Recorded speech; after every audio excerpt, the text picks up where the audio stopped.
el jardín, su humildad puso el jardín en mí. Si vendiera todo lo que tengo a cambio de su amor, yo fallaría.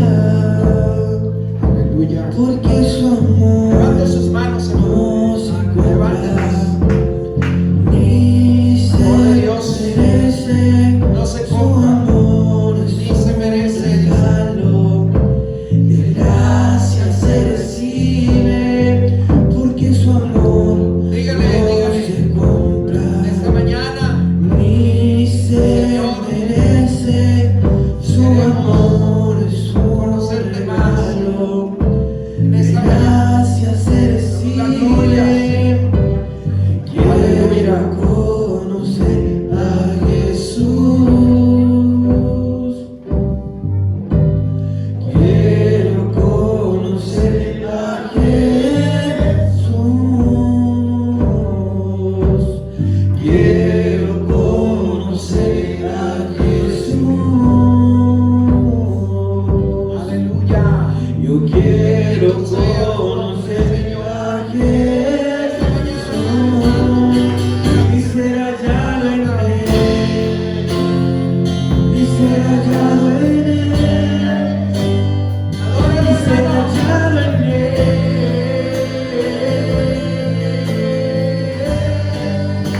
Y mi amado es el más bello entre millares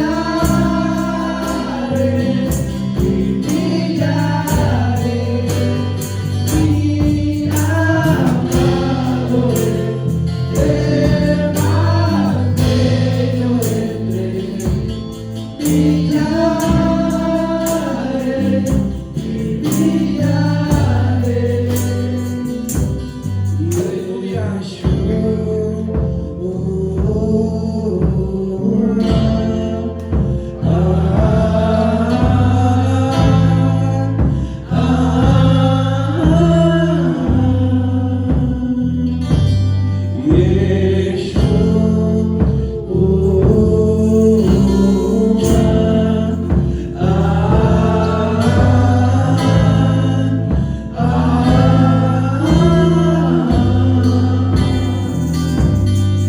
Mi preferido, mi predilecto, mi preferido, mi predilecto es Jesús. Jesús. Mi preferido, mi predilecto, mi preferido, mi predilecto es Jesús.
sermón del monte se conoce como las bienaventuranzas, que algunos las traducen como las bendiciones, otros dicen el gozo o gozoso, pero también pueden entenderse como la concesión al creyente acerca de sus actitudes, las actitudes que debe de tener.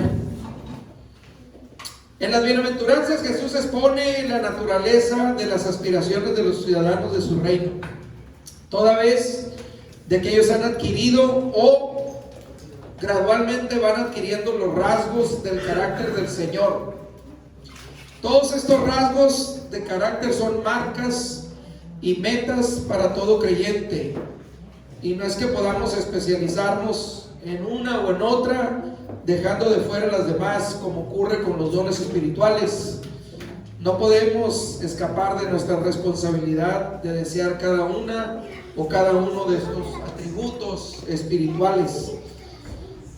Si usted conoce a alguien que dice ser cristiano, pero no muestra ni desea ninguno de estos rasgos, tiene usted un motivo para cuestionar su salvación, ya que no posee el carácter de un ciudadano del reino de los cielos. Así como está de pie, hermano, le voy a invitar para que abra su Biblia en Mateo capítulo 5. Vamos a leer 12 versos. Mateo capítulo 5 es un texto conocido. Acérquele ahí la palabra del Señor a quien no la tenga. Saludamos en esta mañana a Reinaldo González, que está con nosotros. ¿Qué hacemos para él, hermano? También nos acompaña nuestro hermano José Mendoza, que está con nosotros. Dios lo bendiga y lo siga bendiciendo, nuestro hermano. Y a todos, hermanos, los que nos hemos dado cita en este día, y oremos por los que no alcanzaron a llegar, para que Dios también los ayude ahí donde se encuentran, hermano. Vamos a leer Mateo 5, verso del 1 al 12.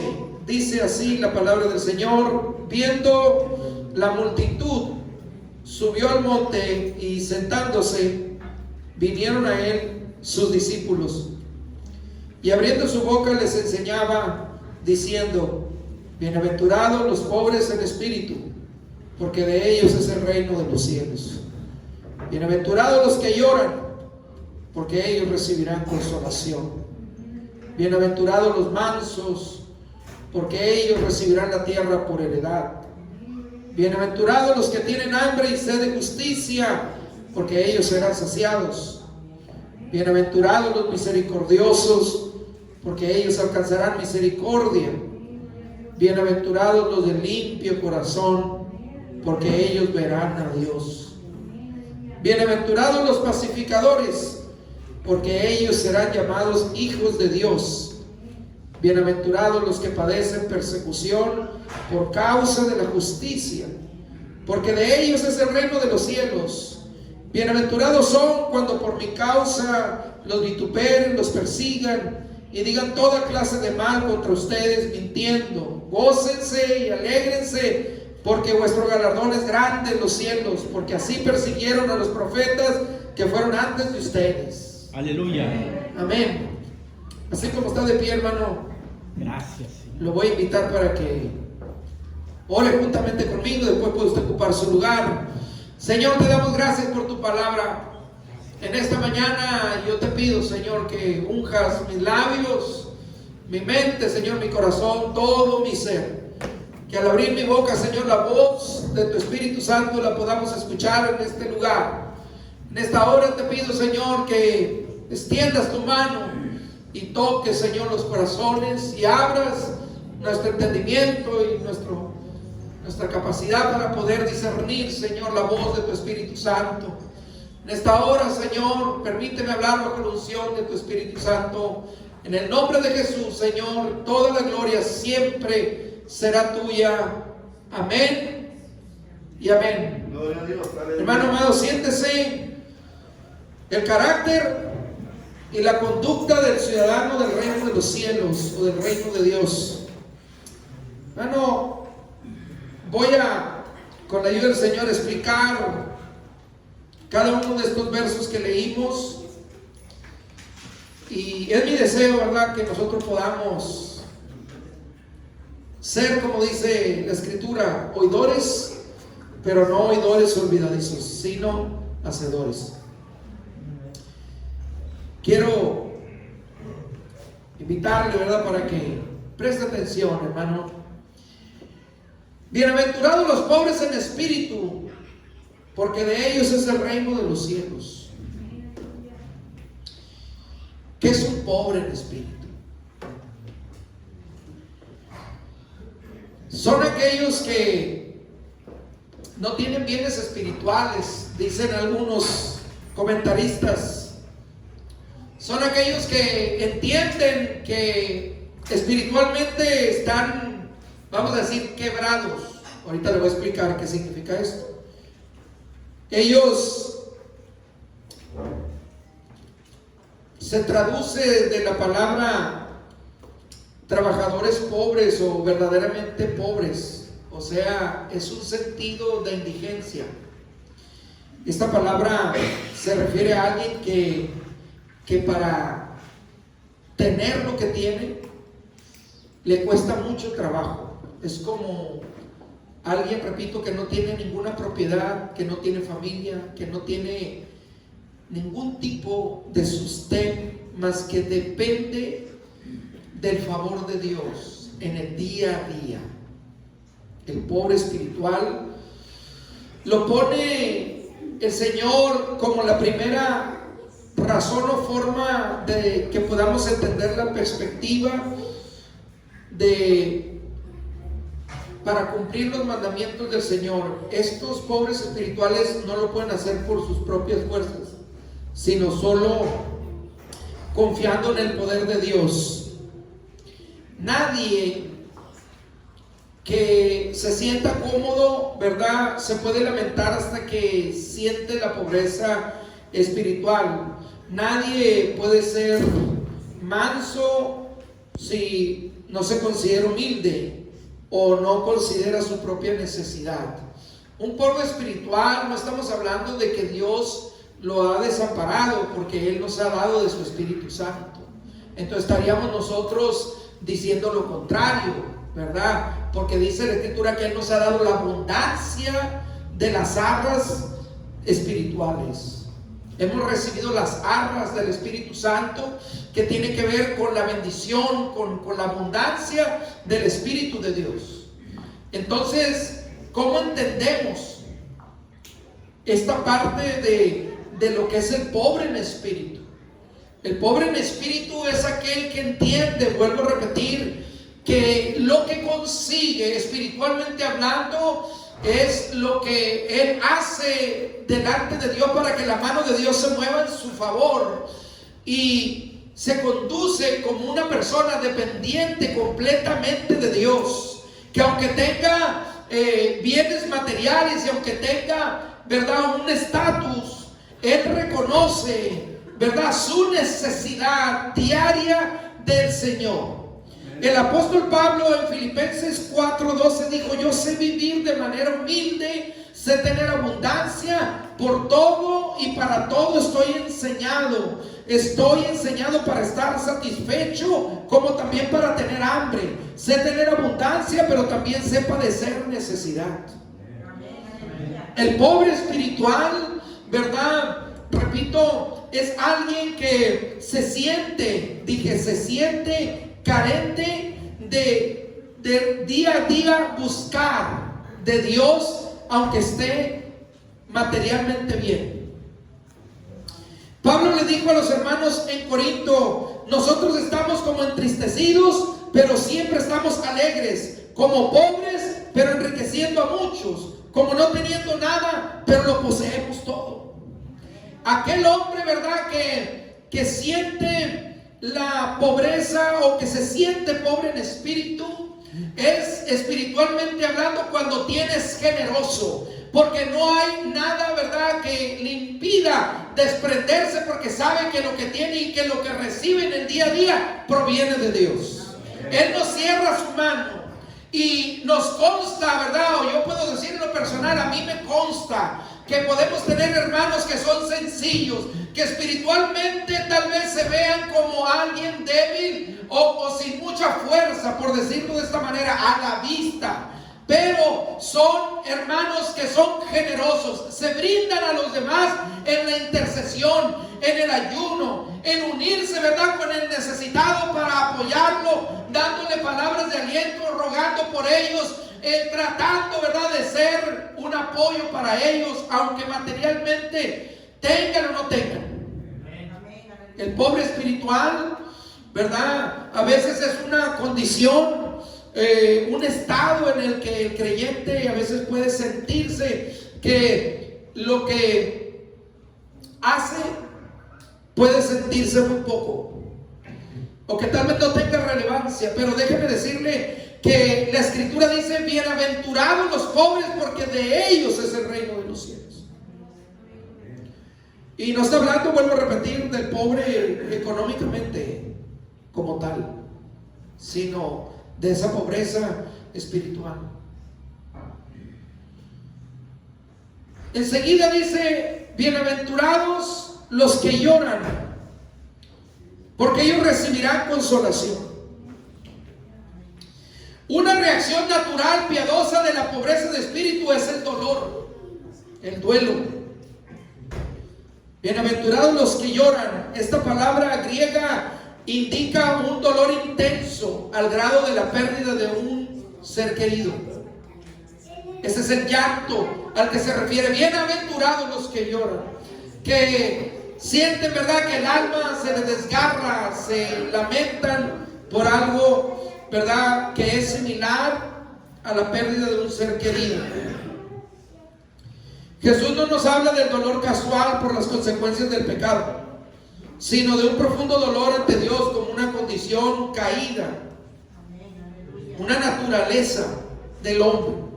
La palabra griega para lamentar o para llorar que se usa aquí es la palabra más fuerte que se usa en el griego. Esta palabra se refiere, vuelvo a repetir, al dolor de la pérdida de un ser querido o de un fallecido. Es el lamento apasionado de un ser amado, la pérdida de alguien al que tú amas mucho, ese llanto.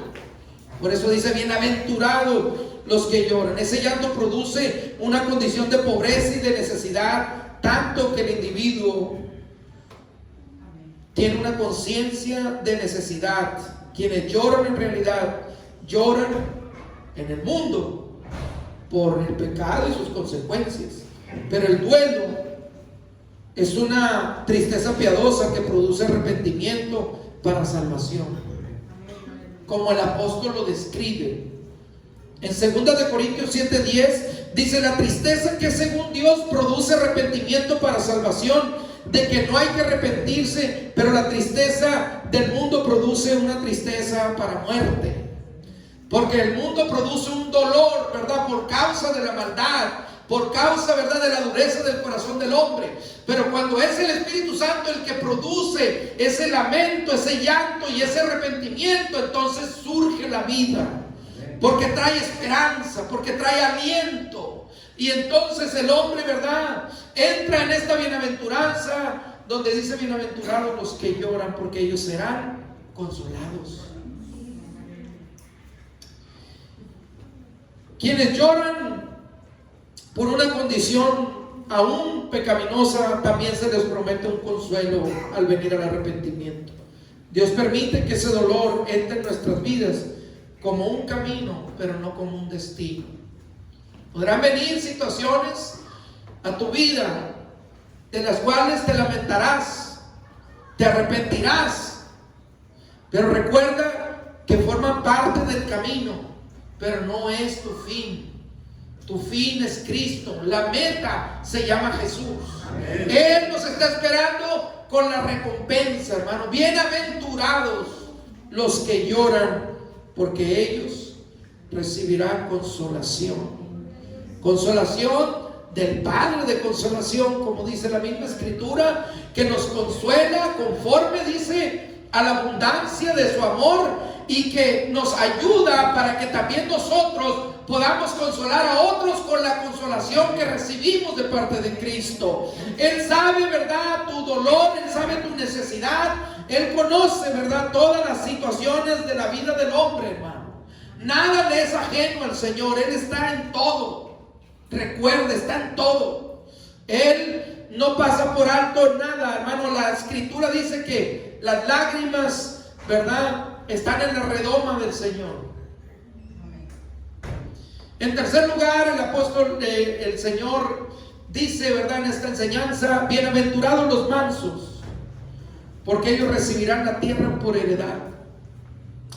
Esto pareciera un poco complicado de comprender, porque nos damos cuenta que en el mundo los violentos son los que despojan a los mansos y a los humildes. Los violentos, ¿verdad?, son los que se apropian muchas veces de las cosas de los sencillos, y repito, y de los mansos. Esta palabra, ¿verdad?, es una palabra griega que se traduce como praus, para manso. Esta transmite la idea de un equilibrio adecuado entre la ira y la indiferencia, de una personalidad poderosa pero que es controlada y que es humilde. Una persona mansa no es una persona mensa, es al revés. Es entender que no debe de confundir. Manso significa mostrar disposición a someterse y a trabajar bajo la debida autoridad. También demuestra la disposición de ignorar nuestros propios derechos y privilegios. Es una cosa que nosotros debemos de distinguir. Son mansos delante de Dios en el sentido de que se someten a su voluntad y se conforman a su palabra. Son mansos delante de los hombres en el sentido de que son fuertes, son humildes, gentiles, pacientes y sufridos. Dice la Escritura que Moisés era muy manso. Era un hombre manso, dice la Escritura. Pero ese hombre manso, usted puede ver cómo cuando se requería mostrar el carácter y la determinación, actuaba bajo la voluntad de Dios y nunca abusó de su posición. Al contrario, se humillaba, ¿verdad?, delante de Dios, pidiendo aún en favor de aquellos que hablaban en su contra, que murmuraban de su ministerio y que incluso se rebelaban ante las órdenes que daba de parte del Señor. Y mire, aquí hay algo muy interesante, hablando de esta parte importante. Nosotros tal vez ahorita nos sintamos privados de ciertas cosas, o tal vez usted diga: bueno, a mí me faltan ciertas cosas que yo todavía no he conseguido, no las he logrado. Los mansos, dice, recibirán la tierra por heredad. En aquel día, hermano, Mateo 28:34 dice: entonces en aquel día el rey le dirá a los de su derecha: venid, benditos de mi Padre, heredar el reino preparado para ustedes desde la fundación del mundo. Hermano, vale la pena lo que usted y yo hacemos para el reino de los cielos, pero cuando lo hacemos, vale la pena el sufrimiento, vale la pena el esfuerzo, vale la pena, hermano, las desveladas, vale la pena el poner nuestro cuerpo en servidumbre para que la gloria de Dios sea mayor.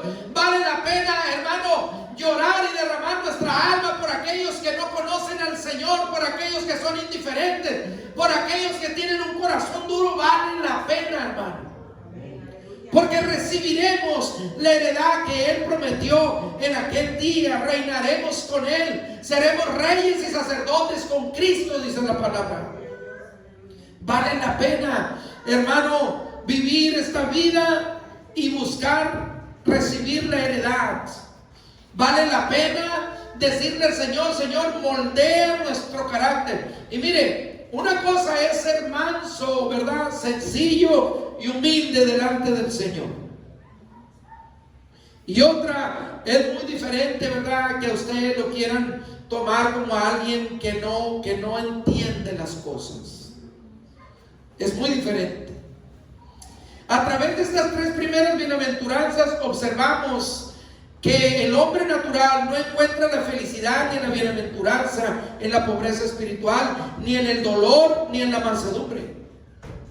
Porque estas son bendiciones para un hombre espiritual, aquellos que, como dice la Escritura, venimos a ser nuevas criaturas en Cristo. Porque para que una persona, ¿verdad?, natural, tú le hagas entender la importancia de ser manso, la importancia de sufrir con el que sufre, de la importancia, ¿verdad?, de depender de Dios, es muy complicado.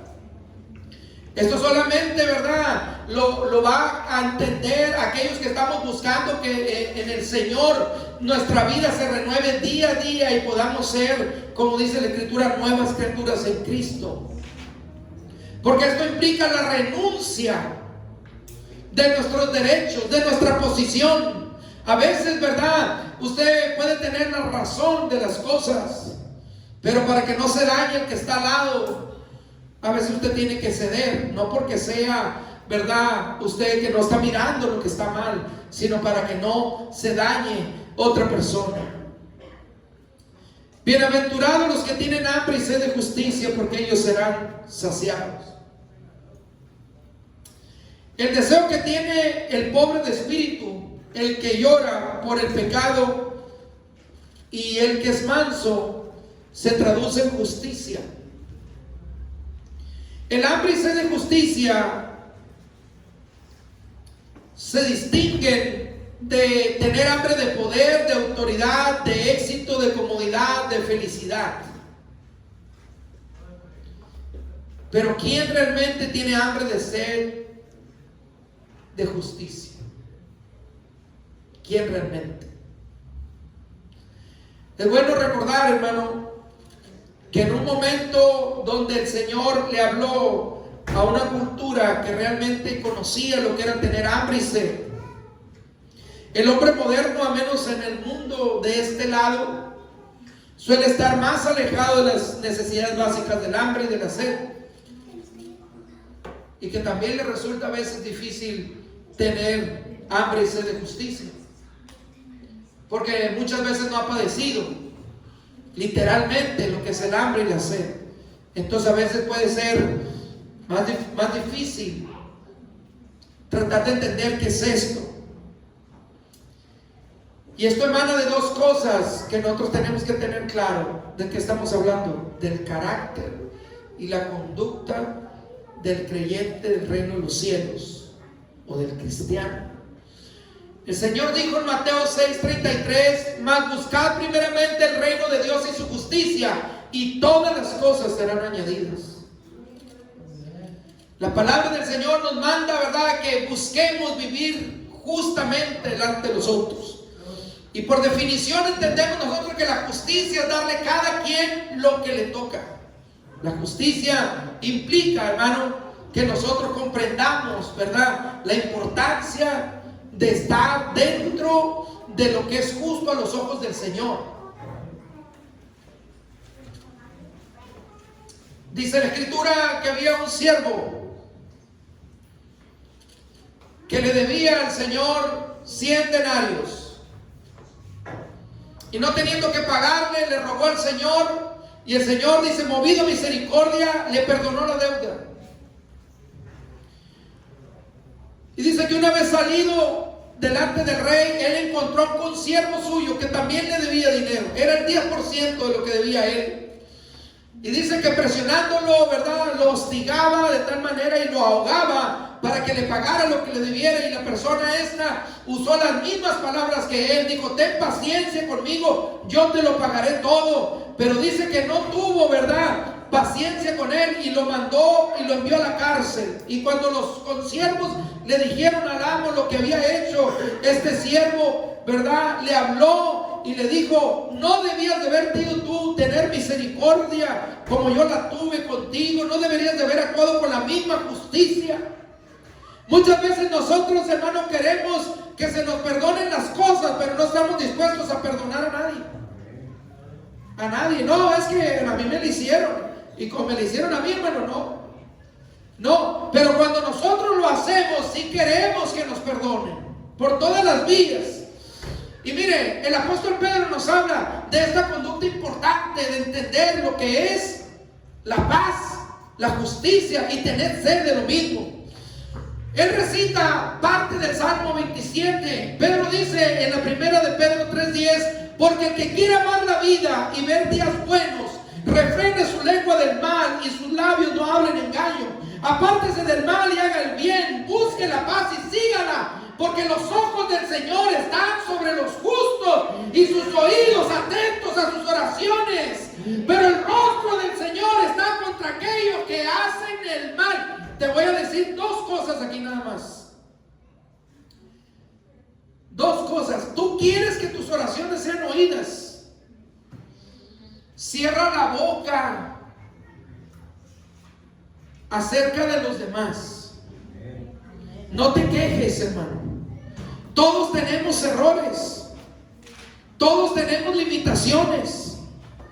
Venga delante de Dios y dígale al Señor: Señor, tú eres el que me da la paz en medio de la tormenta. Recuerden que paz, hermano, no significa ausencia de conflicto, sino tener tranquilidad, serenidad y paz en medio del problema. Esa es la enorme diferencia. Si usted quiere que sus oraciones sean escuchadas, porque dice que los ojos del Señor están sobre los justos y sus oídos atentos a sus oraciones. ¿Por qué cree usted que Saúl nunca le pudo poner la mano a David? Porque él era justo. Y no solamente justo, misericordioso. Y dice: pero el rostro del Señor está contra aquellos que hacen el mal. Por eso las cosas te salen mal siempre. Porque tú haces el mal. Y la Biblia dice que no puedes hacer el mal y recibir bienes. No puedes tú sembrar en la carne y recibir bendición, sino es al revés. La Biblia dice que de la carne recibirás corrupción y muerte, dice la Biblia. Pero si siembras en el Espíritu, del Espíritu sembrarás vida y paz. Por eso, hermano, usted puede ver hermanos que tal vez no están en la posición de usted, no tienen los medios que usted tiene, no tiene la casa que usted tiene, no tiene la salud que usted tiene, pero tiene algo que usted no tiene, y es la paz de Cristo, es la seguridad de que Dios está con ellos, de que sus oraciones el Señor las escucha, porque han aprendido a someterse debajo de la voluntad de Dios. Santiago dice: someteos bajo la voluntad de Dios, o bajo la poderosa mano de Dios, resistir al diablo y él huirá de vosotros. Someterse debajo de la mano de Dios significa ponerse bajo la autoridad de Dios. Pero déjeme le digo otra cosa: si usted le reniega al pastor, si usted le reniega al ministro, si usted le reniega a su esposo, usted le reniega a su abuelo, usted le reniega a sus padres, yo le pregunto: ¿podrá usted someterse a la voluntad de Dios? Difícilmente, hermano. Difícilmente. Usted no me puede decir a mí que ama a Dios y usted no le hace caso a su marido. O al revés. Como hijo, no le hace caso a sus padres. ¿Cómo le va a hacer usted caso a Dios? Es difícil, hermano. Por eso dice: el rostro del Señor está contra aquellos que hacen el mal. Ay, hermano, que usted no conoce a mi marido. Es el diablo encarnado. No le diga diablo a su marido, ore por él. O al revés, ore por ella. Bienaventurados los misericordiosos, porque ellos alcanzarán misericordia. Y este es otro asunto, hermano. Todos queremos misericordia. Mire, esta bienaventuranza se dirige a quienes mostrarán misericordia, y se dirige a quienes ya la han recibido. Es misericordia ser despojado del orgullo y llevado a la pobreza en el espíritu. Es misericordia ser llevado del dolor por la propia condición espiritual. Es misericordia recibir la gracia de la mansedumbre y volverse manso. Es misericordia sentir hambre y sed de justicia. Por lo tanto, la misericordia se muestra en aquellos que ya la han recibido. Son los que la debemos de reflejar. Mire, el misericordioso se mostrará misericordioso con los débiles y con los pobres. El misericordioso siempre buscará y se mostrará misericordioso con los que lloran y con los que se lamentan. El misericordioso se mostrará perdonador con los demás y buscará siempre restaurar las relaciones rotas. El misericordioso será misericordioso con el carácter de otras personas y elegirá siempre pensar lo mejor para ellas siempre que sea posible. El misericordioso no espera demasiado de los demás. El misericordioso es compasivo con aquellos que son exteriormente pecadores. El misericordioso tiene cuidado de las almas de todos los hombres. ¿Sabe usted por qué David recibió misericordia con los pecados que cometió? ¿Sabe usted por qué Dios tuvo misericordia cuando Él censó al pueblo? ¿Sabe usted por qué el Señor tuvo misericordia con David cuando Él fue y falló con Betsabé y todavía mandó matar a su esposo? ¿Sabe usted por qué? Humanamente, usted tal vez no nos podemos dar cuenta a veces. ¿Por qué Dios? Es que era un hombre conforme al corazón de Dios. Imagínense lo que hizo este hombre, hermano. Piense por un momento lo que hizo. Pero ¿sabe por qué este hombre siempre alcanzaba misericordia? No porque era el consentido de Dios. Porque él, hermano, mostró misericordia. Muchas veces tuvo la oportunidad de destruir a Saúl y dijo: líbreme el Señor de poner la mano o extender mi mano al ungido de Jehová. Tardó, hermano, más de 20 años para subir al trono, hermano. Aunque ya había sido ungido y que Dios había desechado a Saúl, tuvo la paciencia y que lo perseguía, ¿verdad? Sin razón. Usted lea la escritura en el libro de Reyes, en el libro de Crónicas, se dará cuenta, hermano, que muchas veces Él mostró su misericordia hacia él, y no solamente hacia él, sino a la casa de Saúl. Por eso alcanzó misericordia. Pero usted, hermano, no va a alcanzar misericordia si no se muestra misericordioso. Como dije hace un momento, ¿verdad? Queremos que nos tengan compasión, que nos tengan paciencia, que nos entiendan. Queremos que nos ayuden, queremos que nos sostengan. Queremos que oren por nosotros, que intercedan por nosotros, que ayunen por nosotros, que nos carguen, que nos suplan, que nos oigan, que nos entiendan. Pero no estamos dispuestos a mostrar ni un ápice de misericordia cuando nos toque a nosotros. Somos indiferentes, ¿no? Hay que lo hagan los demás. ¿Sabe usted que la escritura dice que las misericordias de Dios son nuevas cada mañana? Y se ha leído la parte que sigue, porque siempre lo dejamos hasta ahí, ¿verdad? Hermano, es que las misericordias de Dios son nuevas cada mañana. Y ya leyó lo que sigue: sobre los que le temen. Ay, hermano, es que a mí me va mal todos los días. Paz de Cristo, hermano. Revise sobre los que le temen. Por eso dice que con el temor de Jehová se endereza el camino del hombre. Revise. No, hermano, es que yo salgo de uno y entro en otro. Revise. Bienaventurados los de limpio corazón, porque ellos verán a Dios. En el griego antiguo esta frase se traduce como puro. Implica rectitud, honestidad, claridad. Se puede relacionar con dos ideas. Uno es la pureza moral interior, en contraposición a la imagen de la pureza ceremonial. Y la otra es la pureza del corazón único e indivisible. O sea, aquellos que de manera en su conducta son completamente sinceros, que no cambian en su devoción y su compromiso con Dios. Dice: por esto los puros verán a Dios, reciben la recompensa más elevada, disfrutar de la intimidad de Dios de una forma que jamás el hombre se ha imaginado. Los puros de corazón. Y aquí tenemos mucho que podemos decir, hermano. Cuando David pecó delante del Señor, él no tomó una actitud fatalista. Porque cuando alguien falla, lo primero que te dice el diablo, mira, pues ya no tienes nada que hacer, tú ya estás en el sartén, ya tú estás frito. Lo que quiere el diablo es hundirte más.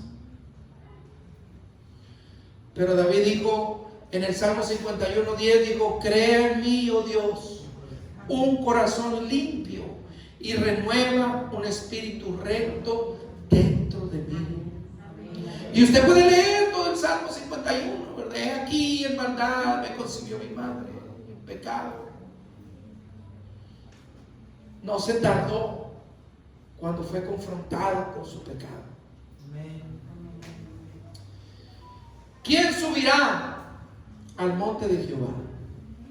¿Y quién estará en su lugar santo? Decía el salmista: el limpio de manos y puro de corazón, que no ha elevado su alma a cosas vanas, sino que en la ley de Jehová está su delicia. Ezequiel 36:26 dice: yo les daré un corazón nuevo y pondré un espíritu nuevo dentro de ustedes. Quitaré de la carne el corazón de piedra y les daré un corazón de carne. Amén, amén. Mire, hermano, ¿a usted no le enseñaron a mostrar sentimientos? ¿A usted no le enseñaron a dar gracias? ¿A usted no le enseñaron a que, verdad, como decían, los hombres no lloran? El Señor nos da la oportunidad de poner en nosotros, como nuevas criaturas, un corazón renovado, hermano. Dice un nuevo corazón y un espíritu nuevo. Hay gente que su espíritu, hermano, sí, su espíritu es de amargura, es de rechazo. No puede manifestar cariño porque no nos enseñaron a abrazar. No manifiesta emociones. Pero tenemos la oportunidad. El Señor dice: yo les daré un corazón nuevo y pondré un espíritu nuevo en ustedes. Hermano, no le gustaría a usted notar esa diferencia. Decir: bueno, Señor, es cierto. O sea, ¿por qué yo tengo que continuar con la maldición de mis padres? ¿Por qué yo tengo que continuar con ese patrón destructivo? ¿Por qué? Sí, ahora la Biblia dice que soy nueva criatura en Cristo. Porque una cosa es que usted tenga sus facciones serias, hermano, y otra que usted viva amargado. Es muy diferente. Pero yo creo que en Cristo eso debe de ser imposible, hermano. Porque nosotros tenemos muchos motivos para estar alegres en el Señor, para gozarnos en Él. Nada más que muchas veces también tiene que ver cómo vemos las cosas, hermano. Y eso también es algo que traemos.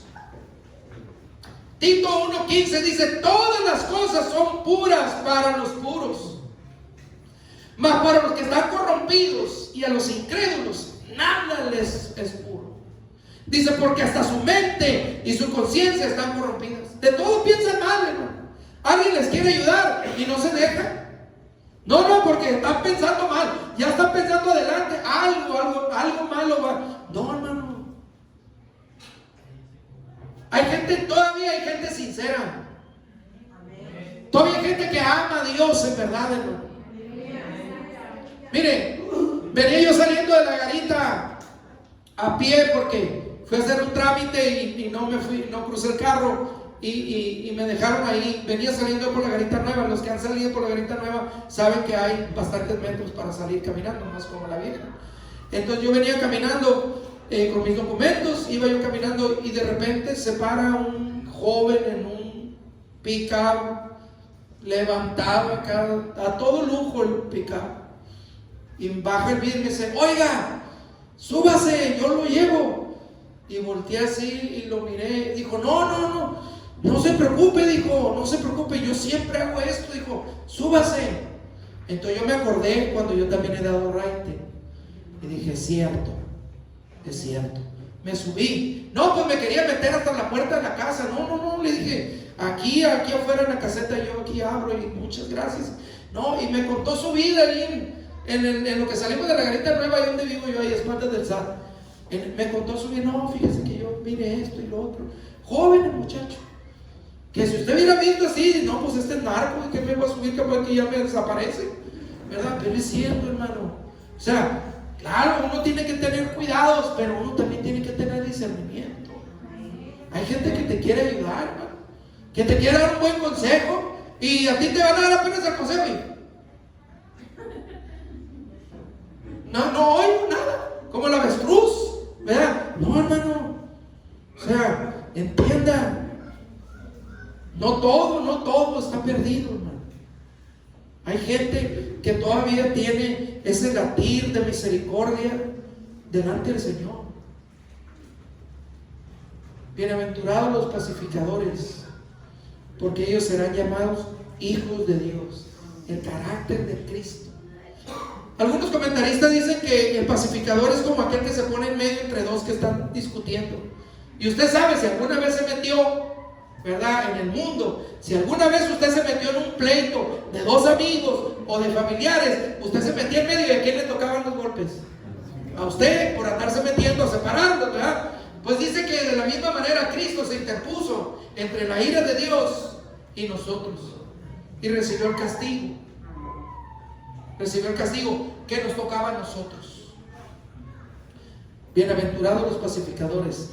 No se refiere solamente a quienes viven en paz, sino a quienes realmente promueven la paz, venciendo el mal con el bien. Una manera de lograrlo es mediante la difusión del Evangelio, porque Dios nos ha confiado el ministerio de la reconciliación. Gracias sean dadas a Dios por aquellos que un día nos hablaron del Evangelio y nos mostraron el camino para venir a un Dios que nos estaba esperando con los brazos abiertos, que nos permitió reconciliarnos con Él, que el pecado que nos separaba, ¿verdad?, fue quitado. En la evangelización hacemos la paz entre el hombre y el Dios, a quienes ellos han rechazado y han ofendido por el pecado. Dios no es tu enemigo, hermano, es tu amigo, si tú lo quieres ver así. El Señor y el Evangelio no es un asunto de religión, es un asunto de que tú puedas entender y relacionarte con ese Dios que dio su vida por nosotros. Hay gente que pues claro, ¿verdad? Muchos que nos formaron en la tradición pensábamos que el Evangelio era un asunto de religión, pero no. Es tan maravilloso, ¿verdad?, este Evangelio que nos permite todos los días hablar con Dios. Donde estés, Él te oye, en la situación que estés, como estés, en pedacitos o completo, con salud o en enfermedad, solo o acompañado, en la abundancia o en la escasez. Comúnmente pensamos que la labor de pacificación, como la de una sola persona que se interpone, como dije, en dos partes en un conflicto. El pacificador, ¿verdad?, busca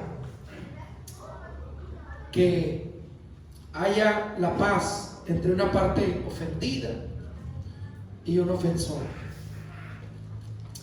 Por eso decía que propiciación significa la ofrenda a Dios para aplacar su ira. Jesús, como la ofrenda perfecta, calmó la ira y trajo la paz entre nosotros y Dios. Aleluya. Que por causa de nuestro pecado y la maldad del hombre había, ¿verdad?, encendido la ira del Señor. Serán llamados hijos de Dios. La recompensa del pacificador es ser reconocidos como verdaderos hijos de Dios, que comparten su pasión por la paz, por la reconciliación, destruyen las barreras entre las personas. El pacificador es bendecido por Dios, aunque sea maltratado por los hombres. Es bendecido por Dios, es bendecido por estar entre los hijos de Dios, por ser adoptado en su familia, estar rodeado de hermanas y de hermanos a través de los siglos, dice la Escritura, porque venimos a ser parte de la familia de Dios. Todo esto tiene que ver con los rasgos que tenemos que decirle al Señor que imprima en nosotros, Señor. Para que la gente vea que nosotros somos ciudadanos del cielo aquí en esta tierra, hermano. Aleluya. Que la gente pueda notar no solamente que usted sufre un cambio en su apariencia, sino que sufrimos una transformación en lo interno, donde Dios metió su mano y transformó todo, pero que se pueda ver hacia afuera. Es donde tenemos que decirle al Señor en oración: Señor, quítame esta frase de que yo soy así. Señor, quítame de que porque yo siempre he sido de esta manera. Digámosle al Señor: Señor, mira, yo vengo de un padre borracho, vengo de un padre grosero, violento, yo no sé de dónde vengas. Pero que podamos decirle al Señor: Señor, yo sé que tú en mí has hecho la diferencia. Ahí se rompió la cadena de maldición, ahí se rompió todo, porque tu gracia, Señor, lo abarca todo. Y nos trae la bendición de ahora poder ser llamados hijos de Dios por haberte recibido. Pero recibido para ser diferentes, hermano. Es que hay muchas cosas que no nos gustan. Así es, hay muchas cosas que no nos gustan.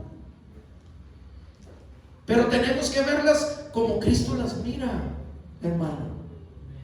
No como yo las veo. El carácter de un ciudadano de los cielos, como dije, está presentado en el Sermón del Monte, donde podemos ver el carácter y la conducta de aquellos que han sido transformados, no por saber lo que la Biblia dice, sino por hacer lo que la Biblia dice. Por eso he dicho muchas veces: no quieres orar, no quieres ayunar, no quieres leer, no tienes la capacidad de compartirle a alguien tu testimonio, entonces algo está mal, porque ese no es el carácter de un creyente transformado. No puede ser. Tenemos oportunidad hoy. Bienaventurados seremos cuando por causa del Señor seamos vituperados, perseguidos, y la gente diga toda clase de mal contra nosotros mintiendo. Pero esto solamente sucede saliendo a recibir el vituperio, saliendo a confrontar el pecado, saliendo a ser luz y la sal de este mundo. No va a suceder de otra manera. Pero dice que aún a pesar de eso, nos gocemos y nos alegremos, porque nuestro galardón es grande en los cielos, porque así persiguieron a los profetas que fueron antes que nosotros. Pero dije, esto no sucede si sencillamente nosotros no tomamos nuestra cruz y seguimos las pisadas de Cristo.